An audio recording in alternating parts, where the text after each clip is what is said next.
Bom dia, galerinha do meu quinto ano. Estamos nós para mais uma videoaula. Agora, hoje, 2/7/2020, e aí nós estamos em português agora, tá? Com a nossa 16ª videoaula, português, quinto ano, segundo bimestre, tá? Essa é a nossa videoaula. Bom, quais são as propostas da nossa videoaula? Nós vamos correção das páginas da aula anterior, né? Que nós fazemos logo quando nós chegamos, e aí 59, 63 e 64. Conteúdo, a leitura do texto, nós vamos ler hoje da H, né? Que são páginas 71 e 72, uma leitura, né? Indígena. E gramática, que nós vamos estudar verbos. Lembra que na aula passada nós estudamos pretérito perfeito, pretérito imperfeito? Hoje nós já vamos estudar futuro do presente e futuro do pretérito, tá? Atividades são páginas 66, 68, 69 e 70, que vão ser as atividades. Vocês vão copiar as imagens do quadro com capricho, com atenção, né? A aula nossa lá pelo Zoom quinta-feira, o livro didático, nós vamos utilizar de português nas páginas 73 e 74 para a realização destas atividades. Bom, galerinha, hoje, né, quinta-feira, nós vamos estar realizando essas atividades pelo aplicativo. Prestem muita atenção, né? Eu vi que vocês fizeram atividade avaliativa de português, né? E aí fizeram a resposta no caderninho, com cabeçalho, me enviaram vídeos, me enviaram fotos, muito bem, e enviaram também o cartão resposta, né? Para o meu e-mail. E aí, né? Também estamos voltados agora para, muitos já enviaram o vídeo do poema, e nós vamos estar dando também continuidade, né? Nós vamos estar com o livro, né, nosso paradidático. Então, fiquem sempre ligadinhos lá no nosso cronograma, né?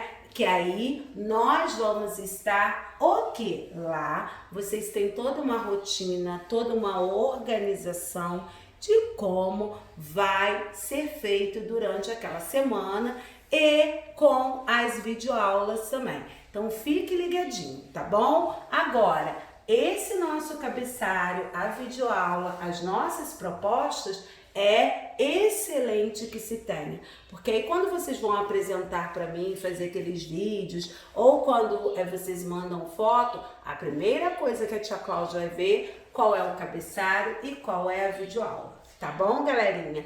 Bom, o nosso primeiro momento, como vocês sabem, é um primeiro momento voltado para a correção, né? É totalmente voltado para a correção.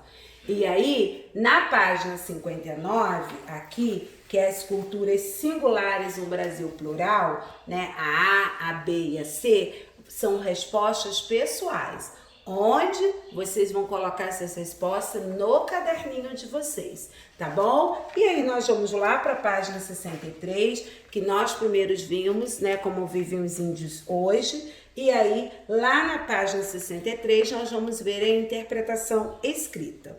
E aí, aqui pede o seguinte: na 1, escreva o trecho que apresenta as características que foram mantidas pelos povos indígenas do Brasil há mais de 500 anos. Então, como é um trecho que vai ser retirado do próprio livro, do texto, né, que nós lemos, eu vou utilizar aspas, tá? Então, nessas terras, os índios vivem em aldeias, em que geralmente eles mesmos produzem seu próprio alimento.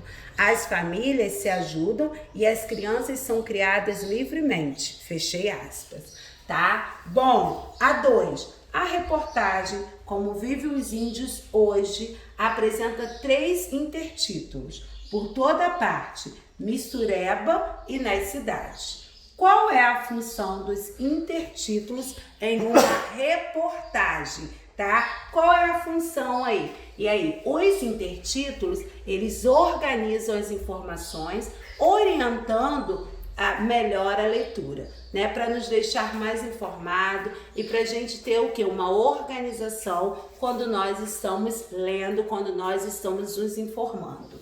Bom, a B, relacione cada intertítulo a seguir ao conteúdo apresentado.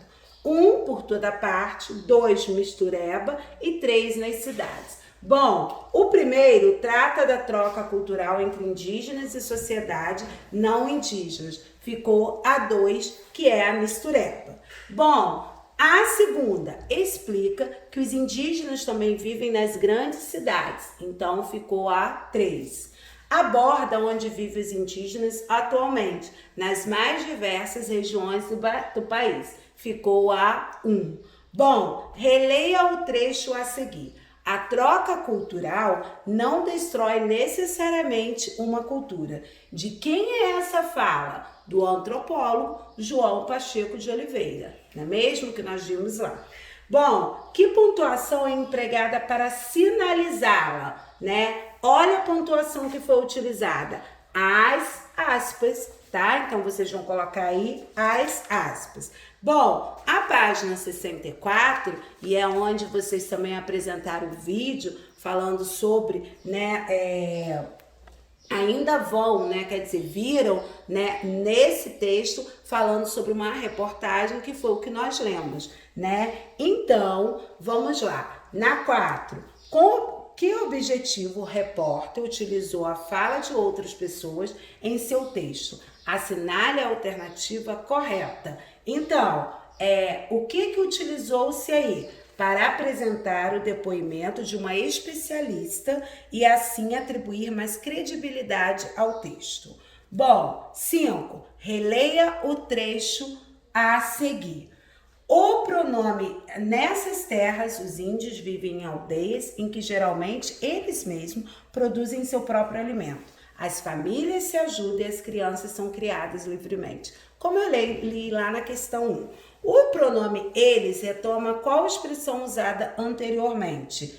Aqui vai retomar a índios, tá? O emprego do pronome eles no contexto acima permite o quê? Que evite a repetição de uma expressão empregada anteriormente. E aí, galerinha, na 64 embaixo, vem falar sobre um texto, um gênero textual também, que é a reportagem, como nós já vimos na aula, né, anterior, que é aquele texto jornalístico que vem informar um assunto específico ao leitor. Bom, galerinha, esse nosso primeiro momento, né, vocês estão visualizando, vendo aí o nosso cabeçalho, as nossas propostas da nossa 16ª videoaula de português, né, e aí vocês fizeram a correção do primeiro momento, que foi voltado com o texto, né, que nós vimos lá, que é o texto da Como Vivem os Índios Hoje, e é um jornalístico, né, onde vimos o antropólogo, né, João Pacheco de Oliveira, nos relatando muitas coisas importantes sobre como vivem os índios hoje e como nós devemos respeitá-los, né, de acordo com a sua cultura. Cada um, né, nós podemos ver e vamos, durante esse capítulo agora, vamos trabalhar com essas singularidades, onde cada um apresenta a sua e nós devemos o quê? Respeitá-lo, tá bom, galerinha? Então esse é o nosso primeiro momento. Bom, estamos no nosso segundo momento e agora nós vamos fazer a leitura do texto da H, né, na página 71, e aí eu tenho certeza que vocês estão se perguntando o que é, né? E aí a gente vai ver que são jogos e brincadeiras indígenas. E aí eu vou fazer a leitura para vocês, tá? Que está na 71 e na 72. Da H, origem da brincadeira, Gana e Nigéria. Quantidade de participantes, no mínimo 10 crianças. Materiais, giz, se a brincadeira for feita no asfalto, e graveto, se a brincadeira for feita na terra.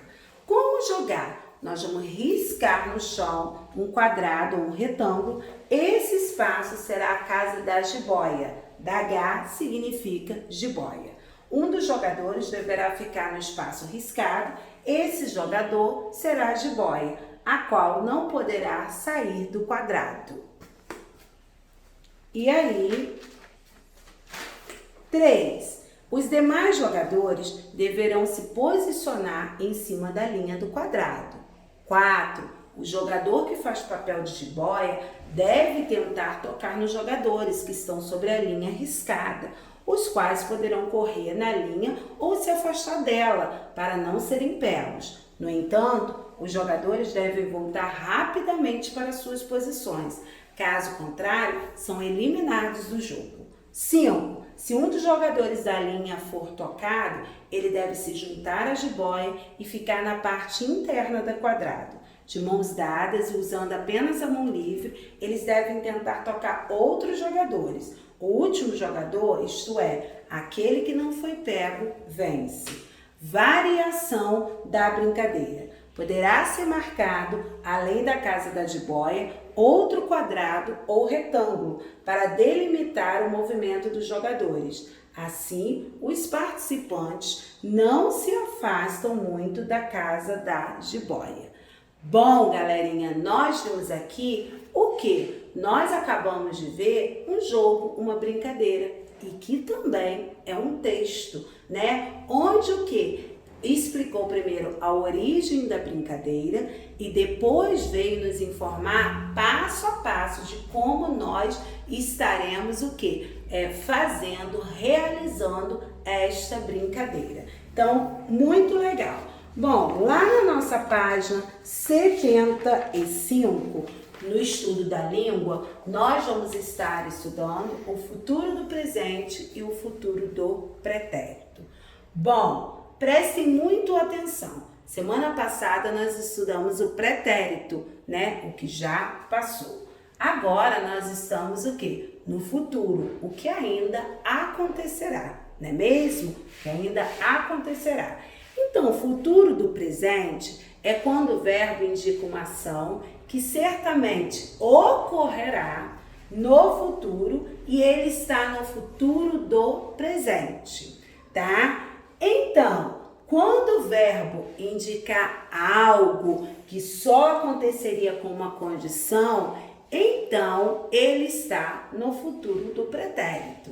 Bom, vamos verificar um pouco mais sobre isso? Vamos ver aqui. Eu peguei o verbo andar no presente. E aí, como que eu fiz? Eu ando, tu andas, ele anda, nós andamos, vós andais, eles andam, não é mesmo?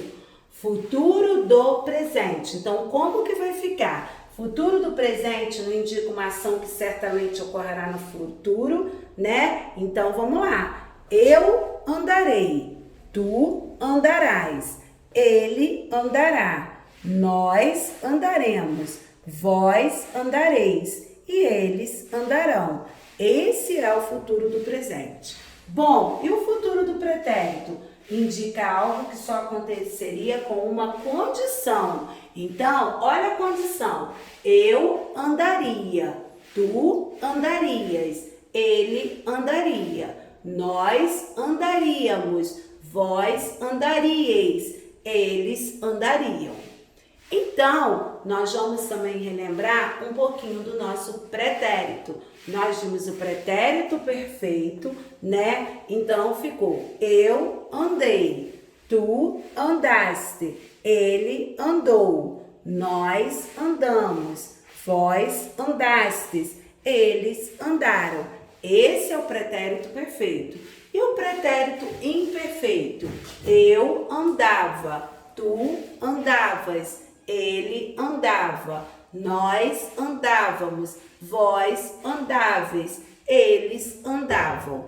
Bom, o que nós podemos ver aqui e relembrar do pretérito nosso perfeito? Ação pontual, momentânea, ocorrida no passado. Quando eu falo pretérito passado, pretérito imperfeito, ação frequente, habitualmente costumava acontecer. Bom, galerinha, nesse nosso segundo momento, nós o que? Vamos estudar o estudo da língua. E aí, nós vimos aí o futuro do presente e o futuro do pretérito. Nós sabemos que futuro é uma ação que certamente ocorrerá, porque é futuro, tá? Ainda acontecerá. Então, nós vimos aí. E aí, eu aproveitei e coloquei também o presente, futuro do presente e futuro do pretérito. E relembramos um pouco sobre como nós vamos, conjugar aí o verbo no pretérito perfeito e também no pretérito imperfeito, sabendo que pretérito é algo que já ocorreu, porque é passado, tá, pessoal? Passado. Então, prestando muita atenção sempre também ao nosso cronograma. Não esqueçam, tá bom? Quero todo mundo prestando atenção bem direito ao nosso cronograma. Por quê? O nosso cronograma tem o passo a passo da nossa atividade avaliativa, do que nós temos ainda que fazer, então não se esqueçam, tá? Estou aguardando por vocês e aí a gente está sempre nessa troca, porque é muito importante estarmos sempre, fazendo essas trocas, estarmos sempre nos falando. E porque, se tem dúvida, não fique com dúvida. Tirem a dúvida o mais rápido possível. Tá bom, galerinha? Então, aqui nós finalizamos a nossa videoaula. E aí, estaremos juntos e estamos juntos hoje, também pelo aplicativo. E sempre juntinhos lá no nosso grupo de WhatsApp também. Fiquem com Deus e até a nossa próxima videoaula, se Deus quiser.